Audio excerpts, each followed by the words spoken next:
Spring has sprung, and in today's Money Watch, we're talking about spring cleaning. According to CBS News business analyst Jill Schlesinger, spring cleaning isn't just about putting away your winter coats or organizing your junk drawer, something I haven't done. It's also a great time to clear out your financial clutter so you can focus on your important financial goals. And I'm happy to say Jill joins us this morning. All right, this is definitely something that I need to do. So it's tax season. What do we need to do in terms of storing the documents? That always feels like the big hurdle for me. Yeah, I think that there are people who might have some returns from the 90s floating around. You don't need to keep them that long, but because of the way the IRS works, they can audit you, right, for just weird things that happen, right? And if they're in an audit, they usually can go back 3 years. But if they find a substantial error, they can tack on another 3 years, which means that you and I, all of us, should be keeping our tax returns and all of the supporting documentation for 6 years. Now, if you do have older returns, don't worry about it. Fire up the shredder. Get all that stuff shredded. The reason why I say shredding is that there's so much personal information on your tax returns. You do not want to just throw this out.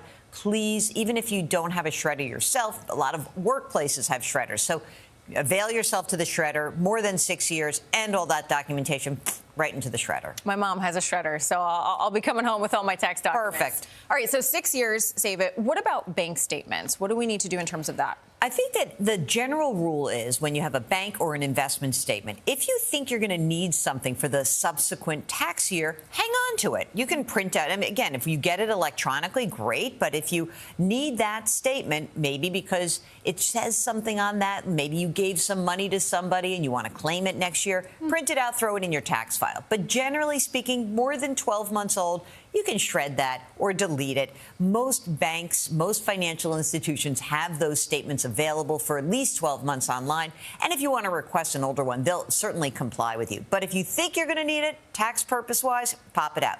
One big caveat. You ready? All right, I'm ready. If you or someone in your family thinks they might be claiming a Medicaid claim, right? Then you have to keep those statements for 5 years. Many states look back for 5 years to see what was in your bank and investment accounts to see if they will process that claim and allow you to claim for Medicaid. Again, like this happens often with a nursing home. Dad's going into a nursing home. Move some money around. They're looking back 5 years. So keep your statements for 5 years. That's really helpful because also even for folks that maybe aren't there yet, it might be in a year or two. So always have that in the back of your mind. Otherwise, 12 months is good. Exactly. I'm the person that whenever I move, there's this box of documents that I'm like, oh, I need to keep these forever. And it just moves with me from place to place. So what should I keep in there that I can just never throw away?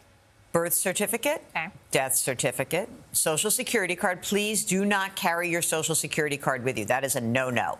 Marriage license, a divorce decree. It can be often a necessary component of a second marriage is finding that divorce decree. Military discharge papers, and of course, all of your estate documents. Now, the best thing to do with all of these documents is to digitize them. Even if you have the hard copy, digitize them, please, and keep them in the cloud. Otherwise, the physical can be in a fireproof safe. It can be in a safe deposit box.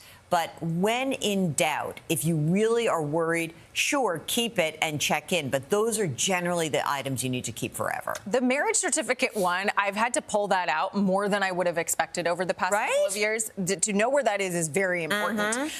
You've also said, I mean, technology makes it easy to open accounts these days. Is this a good time to sort of reset, check things? Yeah, generally speaking, I love this time of year to just say, hey, are there old retirement accounts? Can I combine things? Consolidating your accounts, retirement accounts especially, makes it a lot easier to manage and often can reduce the cost. So consolidation where possible.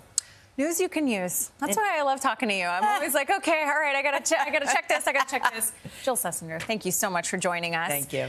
And if you have a question about your financial life, you can email Jill at askjill@cbs.com. She could answer during an upcoming segment, and you can hear more advice on her podcast, Money Watch with Jill Schlesinger. New episodes drop every Saturday and Sunday.